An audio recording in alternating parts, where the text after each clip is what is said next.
இன்றைய நாளில் நம்ம ஆரோக்கிய செய்தி எதுலேருந்து பார்க்குறோம் அப்படின்னா, குழந்தை வளர்ப்புக்கான ஆலோசனைகள் அப்படிங்கிற பகுதியிலேருந்து சீரான உடையின் ஆசீர்வாதங்கள். உடையை பற்றி தான் நம்ம பார்க்க போகிறோம். நம்ம உடையை எப்படி நிறைய தடவை நம்ம சர்ச்சில் நம்ம உடையை குறித்து அநேக தடவை நம்ம பார்த்துருக்கோம், பேசியிருக்கோம். நிறைய விஷயங்கள் உடையை குறித்து நமக்கு தெரியும்.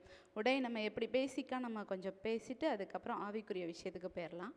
பேசிக்காக நம்ம உடை எப்படி அணியணும், நம்மளுடைய சீதோசன நிலைமைக்கு ஏற்ற மாதிரி, அதே மாதிரி நம்மளுடைய ஏஜுக்கு ஏற்ற மாதிரி, நம்மளுடைய வயசு அந்த வயசுக்கு ஏற்ற மாதிரி நம்ம ஆடை அணியணும். அதுக்கப்புறம் நம்ம செய்கிற வேலை, நம்ம கடினமாக உழைக்கிற மாதிரி இருந்தால், இல்லை காட்டு வேலை செய்கிற மாதிரி இருந்தால், அதுக்கு ஏற்ற மாதிரி உடைகளை நம்ம அணிகிறது தான் நமக்கு ஆரோக்கியத்துக்கு அது ஒரு நல்லதாக இருக்குது அப்படின்னு சொல்லி நம்ம பார்க்குறோம். இப்போ நம்ம இருக்கிற காலத்தில் அப்படி நம்ம அணிகிறது கொஞ்சம் வேறுபட்டு இருக்குது, நம்மளால் பார்க்க முடியுது இல்லைங்களா? ஆடைகள் எல்லா காலநிலையிலையும் எல்லா ஆடைகளையும் உடுத்துகிற அந்த சூழ்நிலை நம்ம காலத்திலே இருக்குது. வெயில் அடித்தாலும் நம்ம ஜிகு ஜிகுன்னு போடுற ட்ரெஸ்ஸும் போடுற மக்களை நம்ம பார்க்க முடியுது. சில நேரத்தில் நம்ம கூட அந்த தவறுகளை செய்கிறத நம்மளால் பார்க்க முடியுது. ஸோ அந்த மாதிரி விஷயங்கள்லாம் நம்ம பண்ணக்கூடாது அப்படின்னு சொல்லி நம்ம ஏசப்பா நமக்கு அறிவுறுத்துறாரு. ஆடை நம்ம காட்டன் மாதிரியான உடைகள், நம்ம வியர்வையை உரிகிற மாதிரியான ஆடைகளை நம்ம அணியணும். அதே மாதிரி ஈஸியாக காத்தோட்டமாக போகிற மாதிரியான உடைகளை அணியணும். நம்ம டைட்டான ட்ரெஸ்ஸு மோஸ்ட்லி நம்ம அணியறதுக்கு விருப்பப்படுறோம். அப்போ டைட்டான ட்ரெஸ்ஸை அணியும் போது நம்மளால் காத்தோட்டமாக நம்மளுடைய பாடிக்கு காற்று கிடைக்குமானா அது கிடைக்காது. இறுக்கமாக இருக்கும்போது ட்ரெஸ்ஸு இறுக்கமாக இருக்கும்போது என்ன நடக்கும்னா, நம்மளால் ப்ரீத் பண்ண முடியாது. காற்று தான் நமக்கு என்ன பண்ணும், ரத்தத்தில் போய் மற்ற உடல் உறுப்புகளுக்கு அது ஒரு சக்தி செயலாற்றுவதற்கு ஒரு சக்தியை கொடுக்குது. அப்படி இருக்கும்போது நம்ம சரியான ஒரு ஃப்ரீயாக இல்லாத உடைகளை அணியும் போது என்ன ஆகுனா, அங்கே மூச்சு விடுறதுல சிரமமாகும். நல்ல ஆக்சிஜன் உள்ளார போக முடியாது. அப்புறம் நம்ம வெளியிடுற அந்த கார்பன் டை ஆக்சைடு அதை அதையும் நம்ம ஃப்ரீயாக விட முடியாது. அப்போ அந்த கார்பன் டை ஆக்சைடெலாம் எங்கே இருக்கும்? நம்ம உடம்புலையே தான் இருக்கும். அது நமக்கு இன்னும் ஒரு பாதிப்பை ஏற்படுத்தும் அப்படின்னு சொல்லி நம்ம பார்க்குறோம். அது மாத்திரம் இல்லை, நம்மளுடைய இதயத்துலேயும் அந்த இரத்த ஓட்டம் சரியாக சீராக இருக்காது. முக்கியமாக ஒரு விஷயத்தை பற்றி நான் ஷேர் பண்ண நினச்சேன். என்னென்னா, நம்ம இடுப்பில் போடுற அந்த பாவாடை, அந்த விஷயத்தை குறித்து நம்ம ஷேர் பண்ணிக்கலாம். என்னென்னா, அம்மையார் எப்படி சொல்கிறாங்கன்னா, இந்த இடுப்பில் போடுற பாவாடை ரொம்ப லென்த்தாக நம்ம சில ஃபங்க்ஷனுக்கு இல்லை பல இடங்களில் நம்ம பார்க்குறோம், ரொம்ப லென்த்தாக போடுறது நம்ம பார்க்குறோம். அதே மாதிரி இடுப்பில் நல்லா டைட்டாக கட்டுறது, அந்த மாதிரி கட்டுறதுனால என்ன ப்ராப்ளம் ஆகுது அப்படின்னு சொல்லி பார்த்தோம்னா, நமக்கு இதயத்துக்கு அந்த செயல்பாடு, அது இரத்த ஓட்டத்தோடைய செயல்பாடு கொஞ்சம் குறையுது, மூச்சு விடுறதுக்கு சிரமமாகுது. இன்னொன்று, இடுப்பில் ஃபுல் பாரத்தையும் இங்கே இடுப்பு தான் தாங்குது. அந்த மாதிரி தாங்கும்போது என்ன ஆகும்னா, நம்ம உடல் அந்த வயிற்றுக்கு பகுதி ரொம்ப பலவீனம் அடையுது, உடல் உறுப்புகள்லாம் இறக்கம் கொடுக்குது. அப்போ நம்ம அந்த ஃபுல் அந்த வெயிட்டையும் அந்த இடுப்பு தாங்கிறதுனால நம்ம என்ன ஆகுதுன்னா, நம்ம அப்படியே குனிஞ்சி மூச்சு விட கூட முடியாத அளவு ரொம்ப கஷ்டப்படுற மாதிரி ஆகிடுது. ஸோ அந்த மாதிரி நிலைமைகள்லாம் நம்ம பண்ணக்கூடாது. ரொம்ப லாங்கான ஆடைகள், அதாவது தரையை கூட்டிக்கிட்டே போகிற மாதிரியான அந்த பாவாடையாக இருக்கட்டும், இல்லை வேறு என்ன ஒரு ட்ரெஸ்ஸாக இருக்கட்டும், அதை நம்ம அணியக்கூடாது.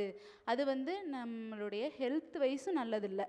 இப்போ தண்ணியில், இப்போ மழை காலமாக இருக்கட்டும், தண்ணியில் போவோம், அப்படியே தொட்டுக்கிட்டே போவோம், நம்ம காலில் அந்த இது பட்டுக்கிட்டே இருக்கும். அதே மாதிரி வெயில் காலமாக இருக்கட்டும், புழுதியில் பட்டுக்கிட்டே போவோம், அதுவும் நமக்கு ஒரு அழுக்கு தன்மையை ஏற்படுத்தி நமக்கு அது ஒரு அன்ஹெல்தியாக தான் இருக்குது அப்படின்னு சொல்லி பார்க்குறோம். அப்போ நிறைய விஷயங்கள் நம்ம ரொம்ப லென்த்தாக ஆடைகளை அணிகிறத நம்ம அவாய்ட் பண்ணிக்கணும் அப்படிங்கிறது ஃபஸ்ட்டு பாயிண்ட். இன்னொன்று, இறுக்கமான ஆடைகளை அணிகிறது அவாய்ட் பண்ணிக்கணும். அது இன்னொன்று, அட்ராக்ஷனான ட்ரெஸ்ஸு, அதாவது அட்ராக்ஷனுங்கிறத விட கலர், டார்க்கான கலர் அணியக்கூடாது. இதில் ஒரே ஒரு பாயிண்ட்டை மட்டும் நான் ஆட் பண்ண நினைக்கிறேன். இப்போ லைட்டான ட்ரெஸ்ஸில் அதிக சாயம் ஏற்றுவாங்களா? சாயங்கள். இப்போ வெள்ளை ட்ரெஸ் இருக்குது, ஒரு மாதிரி மைல்டான ஒரு கலரில் இருக்குது அப்படின்னா அதிக அளவு சாயங்கள் ஏற்ற மாட்டாங்க. இதே டார்க்கான கலர் கொண்ட அந்த ட்ரெஸ்ஸில் வந்து அதிக அளவு சாயங்கள் ஏற்றுவாங்க. அப்படி அந்த மாதிரி சில சில ட்ரெஸ்லாம் ரொம்ப ஹெவியாகவே சாயம் போகும், சில இது வந்து லைட்டாக போகும். அப்போ நம்ம அந்த ட்ரெஸ்ஸுங்கள்லாம் அணியும் போது என்னாகும், நம்ம உடல் வழியாக நம்ம தோல் வழியாக என்னாகும், அந்த ஹோல்ஸ் இருக்குது, அந்த ஹோல்ஸ் வழியாக கண்டிப்பாக அந்த கெமிக்கல்ஸ் எல்லாமே உள்ளார நம்ம பாடிக்குள்ளே போகிறதுக்கான நிறைய வாய்ப்புகள் இருக்குது. ஸோ அந்த மாதிரி ட்ரெஸ்ஸெல்லாம் நம்ம முடிஞ்ச வரைக்கும் அவாய்ட் பண்ணிக்கணும். கிளைமேட்டுக்கு ஏற்ற மாதிரி நம்ம ட்ரெஸ் பண்ணணும். இதெல்லாம் குறித்து நம்ம பார்க்குறோம். இன்னொன்று, இதுலேருந்து நம்ம ஆவிக்குரிய விஷயங்களையும் நம்ம சேர்த்து பார்த்துடலாம். தேவன் நமக்கு வந்து முதல்ல கொடுத்தது எது? நம்ம பிறக்கும் போதே கொடுத்தது வஸ்திரம். நம்ம வச்சிருக்கிறதே வஸ்திரம். அது எப்படி போணுச்சு? நம்ம பாவத்தினால தான் போயிடுச்சு. அப்போ மீண்டுமாக தேவன் என்ன பண்ணார், அந்த வஸ்திரத்தை, அதே வஸ்திரத்தை கொடுக்கலனாலும் நமக்கு வந்து இந்த உலகத்துக்கு ஏற்ற ஒரு வஸ்திரத்தை கொடுத்தாரு. அதுவும் சாதாரணமாக ஏதோ இலையிலருந்தெல்லாம் எடுத்து கொடுக்கல, அவரே தான் செத்து நமக்கு வந்து வஸ்திரத்தை கொடுத்தார். அதோட அடையாளம் அதுதான், ஆடு அடிக்கப்படுறதுக்கான அடையாளம் அதுதான். அப்போ அவர் மறித்து நமக்கு வந்து ஒரு வஸ்திரத்தை கொடுத்துருக்காருன்னா அது எவ்வளோ ஒரு விலையேற பெற்றதாக இருக்கும். அப்போ அந்த வஸ்திரத்தை குறித்து நம்ம ரொம்ப ஜாக்கிரதையாக இருக்கணும். நம்ம வஸ்திரத்தை அணியும் போது அது நம்ம குணத்தை வெளிப்படுத்தும். நம்மளை ஈஸியாக ஜட்ஜ் பண்ணிடுவாங்க, நம்ம எப்படியாப்பட்டவங்க அப்படின்னு சொல்லிட்டு. நம்ம போடுற கலரு, நம்ம போடுற டிசைன், இதெல்லாத்தையும் பார்த்து நம்ம ஈஸியாக ஜட்ஜ் பண்ணுவாங்க. இப்போ இருக்க நியூ மாடல் ட்ரெஸ் எல்லாம் வந்து எதேச்சியாக மனுஷங்க தயாரிக்கிறாங்கன்னு நம்ம நினச்சிட்ருக்கோம். அப்படிதாங்களே? கிடையவே கிடையாது. அது என்ன பண்ணுறான், சாத்தான் தான் வந்து இந்த மாதிரியான நியூ மாடல்ஸ் அப்படின்னு சொல்லிட்டு மக்களுடைய மனசில் அது அந்த மாதிரி ஆடைகளை ஒரு வசீகரத்தை உண்டாக்குற மாதிரி, இல்லை வேறு நம்மளுடைய தோற்றத்தையே வேறு மாதிரி காமிக்கிற மாதிரியான உடைகளை யார் தான் அப்படி நெய்யறதுக்கு தூண்டி விடுறதுன்னா சாத்தான் தான். அப்போ அந்த மாதிரி ஆடைகள்லாம் நம்ம இப்போ நியூ ட்ரெண்டில் இருக்குது, சூப்பராக இருக்குது, அதை நம்மளும் போடலாம் அப்படின்னு சொல்லிட்டு நம்ம அந்த மாதிரி விஷயங்களில் நம்ம இன்வால்வ் ஆகிக்கக்கூடாது. இப்போ நம்ம உலகத்திலே வந்து நிறைய சிறப்பான வேதத்தில் சொல்லப்பட்டிருக்க மாதிரியான ஆடைகள் வந்து இருக்குது. இப்படி தான் வேதம் நமக்கு இப்படி தான் ட்ரெஸ் பண்ணணும்னு நமக்கு ஒரு அறிவுரை சொல்லியிருக்காங்க. அப்போ அதுக்கேற்ற மாதிரியான ஆடைகள் இந்த உலகத்தில் இருக்குது. அதை மாதிரி ஆடைகளை நம்ம செலக்ட் பண்ணி நம்ம போடணும். முக்கியமாக இப்போ நியூ ட்ரெண்டில் இருக்கிறத நம்ம போடுறத வந்து முடிஞ்ச வரைக்கும் அவாய்ட் பண்ணிக்கோங்க. அது டீசெண்டாக இருந்தால், கடவுளுக்கு பிரியமாக இருந்தால், வேதத்துக்கு இசைவாக இருந்தால் நம்ம போடலாம் அப்படின்னு சொல்கிறாங்க. இன்னொன்று, நம்மளை பெருமைப்படுத்துகிற மாதிரி ஆடைகள், இதை வந்து நம்ம அணியக்கூடாது. அப்படி அணிகிறதுனால எப்படின்னா, நம்ம இந்த உலகம் நம்மளை பார்க்குது, இவங்கெல்லாம் என்ன கிறிஸ்தவங்களா, என்ன இப்படி பண்ணுறாங்க, அப்படியே ரொம்ப ஜிகு ஜிகுன்னு போயிட்டு அப்படியும் யோசிப்பாங்க. இன்னொன்று என்ன பண்ணுவாங்கன்னா, நம்மளை ஈஸியாக ஜட்ஜ் பண்ணுவாங்க. அதுக்கப்புறம் பரலோகம் என்ன பண்ணால் நம்மளை பார்க்கும். எல்லாரும் பார்த்துட்ருக்காங்க, மற்ற உலகத்தில் இருக்கவங்க எல்லாருமே, தேவன் உட்பட எல்லாருமே பார்த்துட்ருக்காங்க. அப்போ நம்ம ஆடை அணிகிற விஷயத்தை பார்த்து அவங்க என்ன பண்ணுவாங்க, ரொம்ப கஷ்டப்படுவாங்க. சரி, அதுக்காக நான் வந்து ரொம்ப அழுக்கான ட்ரெஸ்ஸு, கிழிஞ்ச ட்ரெஸ்ஸு, ரொம்ப நான் எளிமையாக இருக்கேன்னு சொல்லிட்டு அந்த மாதிரி ட்ரெஸ்ஸு போடலாங்களா? அதுவும் போடக்கூடாது. இப்போ நம்ம வந்து அவர் வந்து பரிசுத்தர், நம்ம வணங்குற தெய்வம் உண்மையான பரிசுத்தர். அப்போ அவர் பரிசுத்தமாக இருக்கிற மாதிரி நம்மளும் பரிசுத்தமாக இருக்கணும். அப்போ ஆடைகள் எப்படி இருக்கணும்னா, நல்ல தூய்மையான ஆடைகளாக, ரொம்ப நேர்த்தியாக, எளிமையாகவும் இருக்கணும், அதே மாதிரி நல்ல நேர்த்தியாகவும் இருக்கணும். அழகான ட்ரெஸ்ஸுங்களை நம்ம அணியலாம். மற்றவங்க பார்த்து ஈஸியாக பளீர்னு இருக்கிற மாதிரி ஆடைகள் தான் நம்ம அணியக்கூடாதே தவிர அழகான ஆடைகள் நம்ம அணியலாம் அப்படின்னு சொல்கிறாங்க. இன்னொன்று, ஆடை விஷயத்தில் நம்ம பெண்கள் வந்து அந்த ரொம்ப மாடலாக அணியும் போது நமக்கு ஆவிக்குரிய விஷயத்தில் என்னென்ன பாதிப்புகள் ஏற்படுது அப்படின்னு சொல்லி பார்த்தோம்னா, நமக்குள்ளே ஃபஸ்ட்டு ஒரு பெருமை வருது. நம்மளை எல்லாரும் பார்க்கணும், நம்மளை எல்லாரும் புகழ்ந்து பேசணும், நம்மளை இது எப்படி இருக்குது, இது நல்லா இருக்கே, இது எங்கே வாங்கினா, இப்படிலாம் கேட்கணும். நம்ம ஒரு பெருமைக்குள்ளே போயிடும்.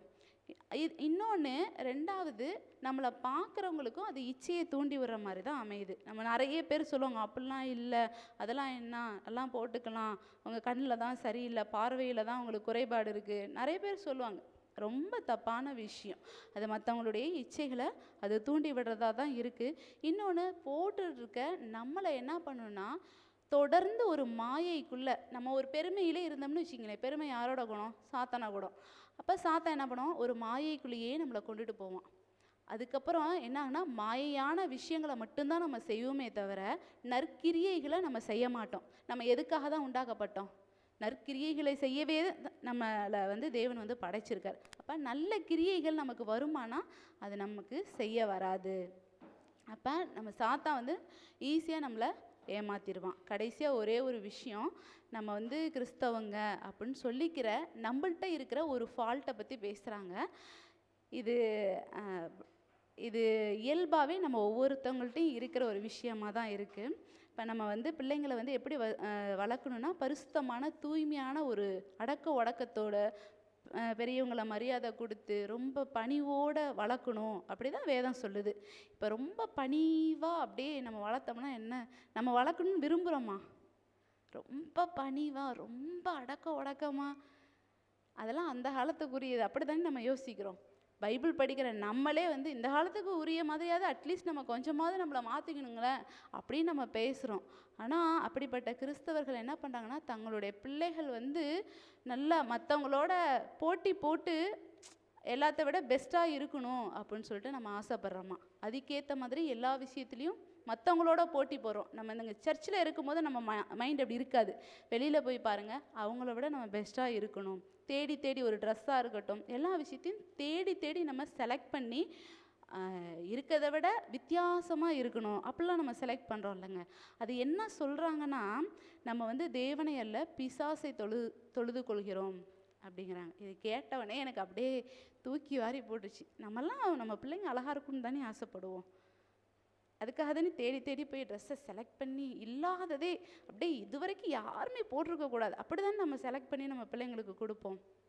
ஆனால் அதை நம்ம என்ன சொல்கிறாங்க, கிறிஸ்தவன் சொல்லிக்கிறோம், ஆனால் நம்ம நடத்தை அது கிடையாது. நம்ம தேவனை தொழுகலை, பிசாசு தான் நம்ம தொழுதுகிட்டு இருக்கோம் அப்படின்னு சொல்லிட்டு அம்மையார் ரொம்ப தெளிவாக இது பண்ணுறாங்க. அப்போ மற்றவங்களோட சபை மக்கள் போடுற மாதிரி இல்லை, அவங்கள விட பெஸ்ட்டாக போடணும் இல்லை, நம்ம சபையில் அந்த மாதிரிலாம் செய்ய மாட்டோம்.